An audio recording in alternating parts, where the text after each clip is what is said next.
Coming up on this week's programme.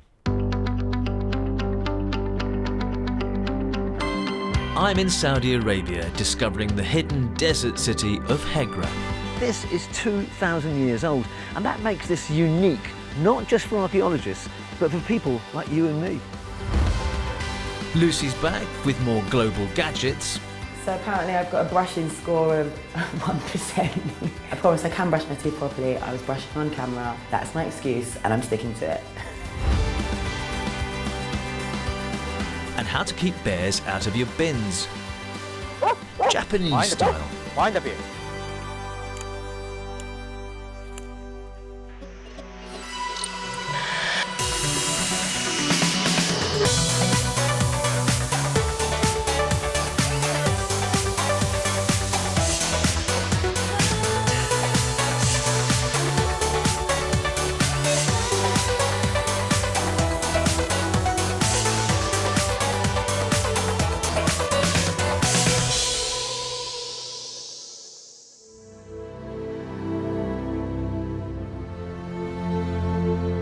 In northwestern Saudi Arabia, 1,000 kilometers from Riyadh, lies the hidden desert city of Hegra. You'd be right in thinking it looks similar to Petra in Jordan, a cultured civilization of traders known as Nabateans who built that, also built this as their second city, over 2,000 years ago. The difference is that these sites are relatively unknown, stunningly preserved and unscathed by years of tourism. Hegra sits in the vast governorate of Al-Ula. I've got to say, I'm blown away. This is an epic landscape. They say it's nearly the size of Belgium. While Saudi's international reputation is being questioned right now, billions of dollars are being spent on the whole area, preparing it to welcome tourists as part of the country's 2030 plan to shift Saudi Arabia's economy away from oil dependency to other sectors, such as tourism. And this is one of their star attractions that they're hoping will draw in the crowds. It's brilliant, and you can't believe that it was done thousands of years ago. Whilst Hegra has UNESCO World Heritage status, it's remained a largely hidden treasure to the rest of the world. Until now. By October 2020, the Saudi government hoped to have the site fully open and accessible to tourists. So the Nabateans, they survived, they thrived actually. Why? Okay, do you know what does mean Nabatean? No. Okay, Nabateans means in Arabic a verb stambata, which means in English discovering the water. So they have very smart way to discover the water. One of that way, you can see how they carve from the top of that mountain to that room. So when it's rain, the water gets down to that room. Through those channels. Yes. And into that. Yeah. That's incredible. So it literally cascades into there. And that's, Archaeologists have so far found 150 wells like this in this area. Wow, it's quite big. But really, it's the tombs that have the wow factor. Certainly very cool kind of here.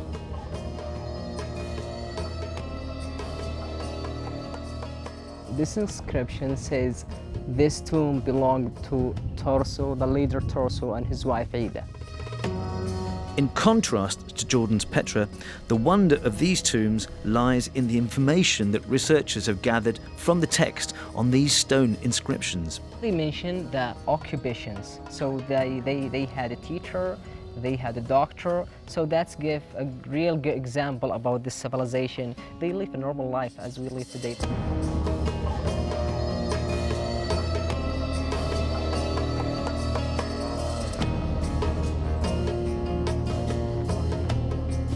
They carve from the top to the bottom.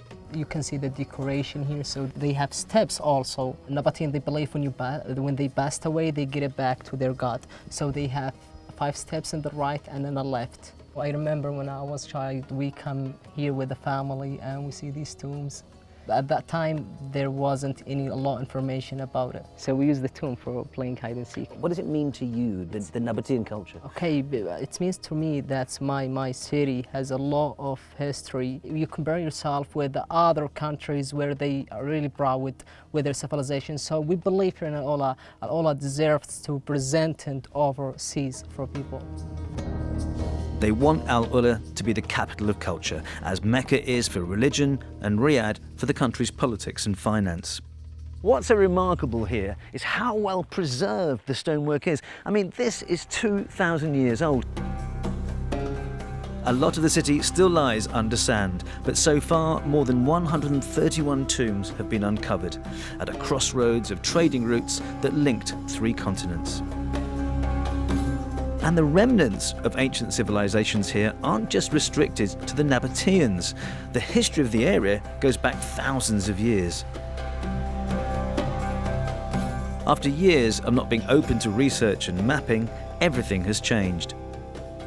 Light aircraft and drones equipped with specialist cameras are capturing detailed imagery of archaeological figures.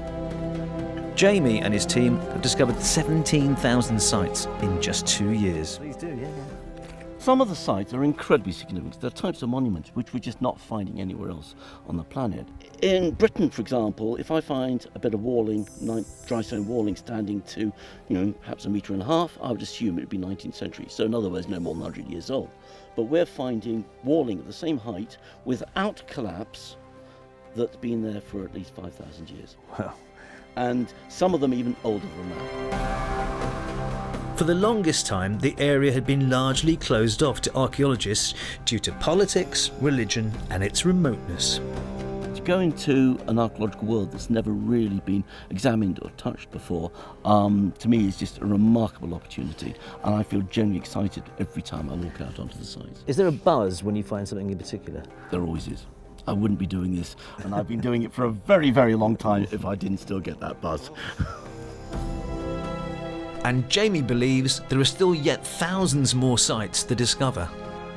Be the first to witness a land of fascinating journeys. As part of the big push to change its image to the outside world, the Saudi government has released a series of PR campaigns, as well as relaxing certain laws, for instance on women's clothing and on unmarried tourists sharing hotel bedrooms.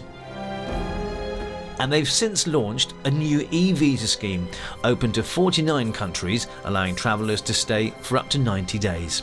Now, look forward to try and counter this. Though looking on social media, it seems like there is still a way to go to convince people to come visit. We've had a lot of social media messages from our audience who are expressing a lot of concern about the human rights condition here and the conditions for women, female travellers here. How can you reassure them about that? This is a bit of a challenge, but Saudi Arabia has, significance, historical presence, nature, and culture is again one of both our main assets to Saudi Arabia. We believe that once you're here in Saudi Arabia, dealing with its people, and you will feel the hospitality of the locals and Saudis. We have in Petra, a comparable site, a footfall of 400,000 visits a year, and it is going through a big problem in terms of pollution, in terms of over-tourism really. You want 2 million visits a year here. Aren't you worried about the effect on this beautiful landscape? I mean, 2 million might seem a big of a number. However, given the size of Al-Ula being 22,000 square kilometers, which is almost the size of Belgium, and again, developing the region in a responsible and sustainable manner is one of our key objectives. We're avoiding mass tourists, so that won't be an issue. I reckon that changing public perception will be the government's biggest challenge because of its human rights record, equality issues for women, and the country's involvement in the ongoing war in Yemen. You could argue that the shift to tourism and the need to attract more international visitors may be the trigger to bring genuine reform to Saudi Arabia. Or this could just be a charm offensive. But there's no denying this place has some of the greatest and most unspoilt historical remnants in the world, which you can now experience firsthand.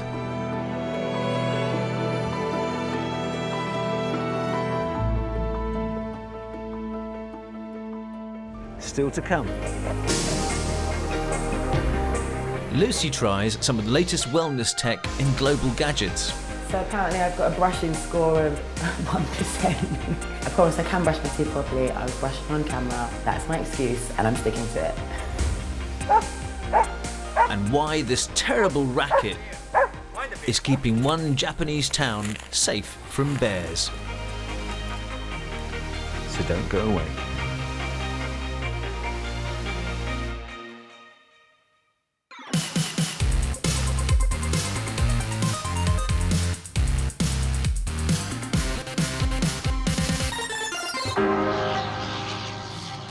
You've landed after hours in the air, you're dragging your suitcase across town, you're exhausted, you're a little frustrated, and you've got a busy trip ahead, so you're feeling far from your best. Well, sit back and relax, because this week we've got 3 gadgets designed to help you take care of yourself on the road. First up, we have My Skin Track UV. This tiny sensor clips onto your collar or bag strap and monitors your exposure to sunlight. It connects to an app and tracks your location to give you real-time information on pollen count, pollution and humidity. The app then recommends skin regimens based on your skin tone and those environmental factors. Now the sensor itself is fairly unobtrusive, it's light, it's batteryless, and that clip is nice and sturdy. Now today, the sun's trying to poke his head out behind the clouds, so let's give it a go and see how it works.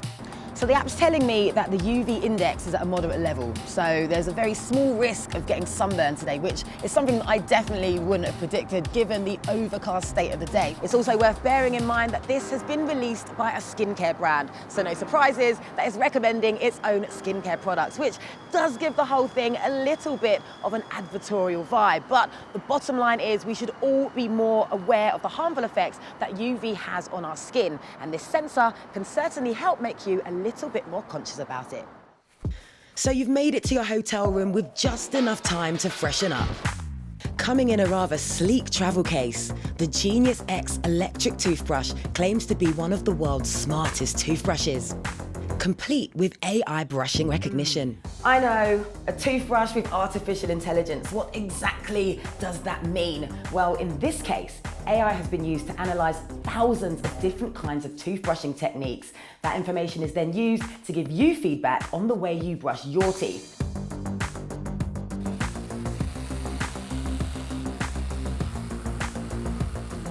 So we're now in the coaching part of the app.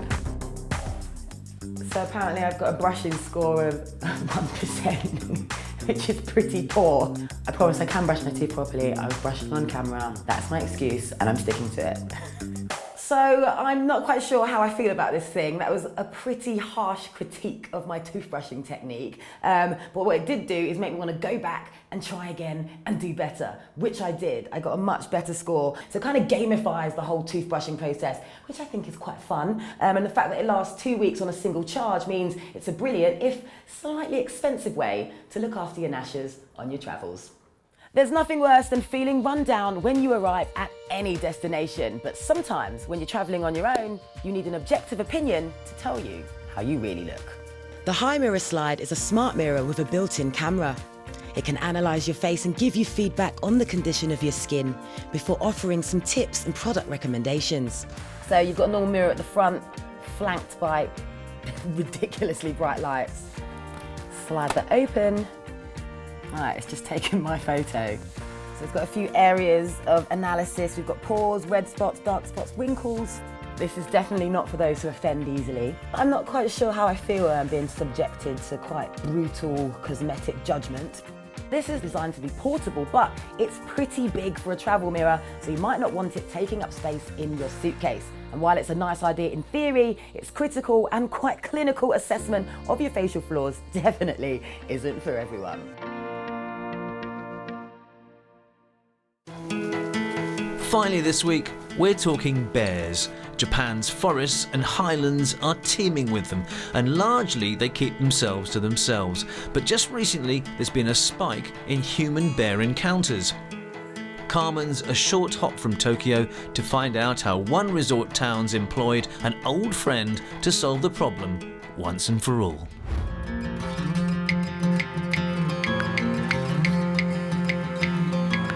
Only 60 minutes from Tokyo, and I'm at the southern flank of one of Japan's vast and wild national parks. This is Joshinetsu Kogen, and in particular, the little resort town of Karuizawa.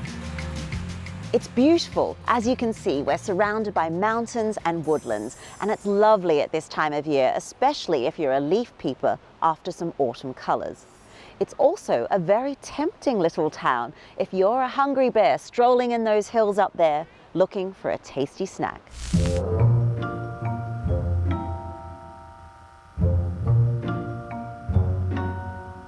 Until a decade ago, there were roughly 300 human-bear encounters here every year.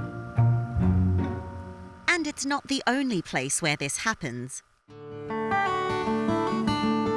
The Ministry of Environment says between 2012 and 2017, there were more than 500 attacks on people with a dozen fatalities. On very rare occasions, man and bear managed to live together. These fishermen on the Shiretoko Peninsula on the northern island of Hokkaido have struck up a strong and unusual bond with their neighbours. But in many other places, they're seen as a nuisance, and many are shot.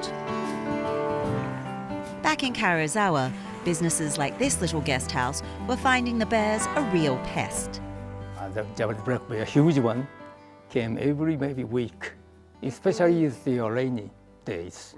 Yes, he came and dumped the backyard, and he came find but the bad manner, you know, like this. So was it a nuisance, or was it quite dangerous? I don't think so, because they just want to get food, not for the human being.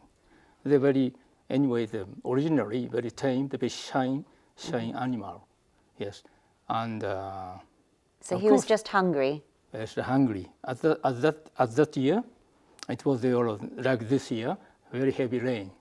So then the fruits of the mountainside, the chestnut and maybe strawberry, it's not so grown up. So then they had to come down here, and they tasted the very ice cream and chocolate, and that is much better than the chestnut. But since 2009, there has not been one incident in the town. One reason for that is pretty simple. So the people of Karuizawa have had to be really smart about their public waste. So this is a plastics bin, which is quite easy to open. But if I were a hungry bear, I'd want to get into this bin. This is the food bin. So as you can see, it's locked. But if you're a human, you can squeeze your hand right inside and open the latch, which hopefully a bear can't do. It's one of the changes introduced by the Pikio Wildlife Research Centre, which has been set up to achieve peaceful coexistence here.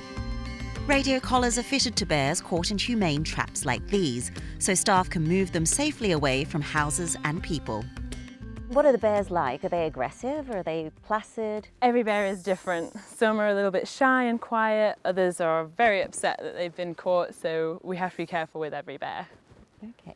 And how much of a danger are they to the people around here in the community? Generally, not much. They are more scared of you than you are of them, as usual. But sometimes when people get close and if they're coming to the town and people get scared, so it's always better to keep a distance. That's why if they get too close, we put the traps in and try and move them back to the forest and the mountain. Every night, rangers are sent out to track where the bears are. And if necessary, scare them off. But to do that, they'd need something quite quick and very noisy. Hello. Hi, so what's her name? Name is Tama. Hi, Tama. Konnichiwa. Konnichiwa. We're heading into winter season now, when the bears start hibernating, which makes it an ideal time for Tanaka-san to take Tama out for some training. We have black bear in Karuizawa, very small bears. When we chase the bear using bear dogs, so bears maybe will get off to the mountain area. Now we have 2 bear dogs, so the damage is decreasing, and no problem bears. Are you ready? Find the bear. Find the bear. Wow. Already checked, yeah. That was a huge change in temperament from Tama. Tanaka-san's hidden a bear paw in a tree, so Tama can find the scent. Bear.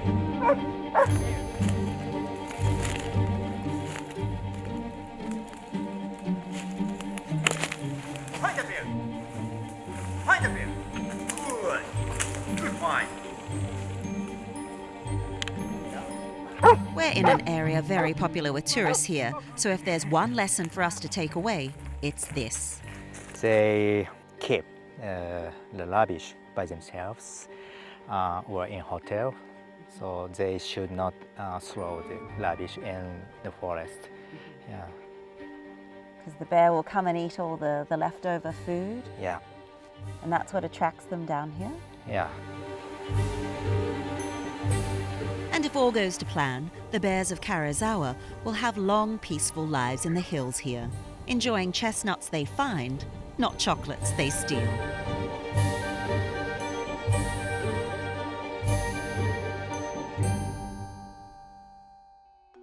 Well, that's all we've got time for on this week's show, but do join us next time when Addy is in Berlin as it marks a very special anniversary. 30 years ago, next weekend, the whole world watched the destruction of the Berlin Wall, a structure that divided not just the city, but families, nations and superpowers. He meets the punks that rebelled against the regime of the East, uncovering a scene that some say played a part in bringing the wall down. Wir waren ja letztendlich auch Kids, die nach irgendwas gesucht haben und rebellieren wollten, ihre Freiheit wollten. So do join us for that if you can. But until then, from me and the rest of the Travel Show team, it's goodbye.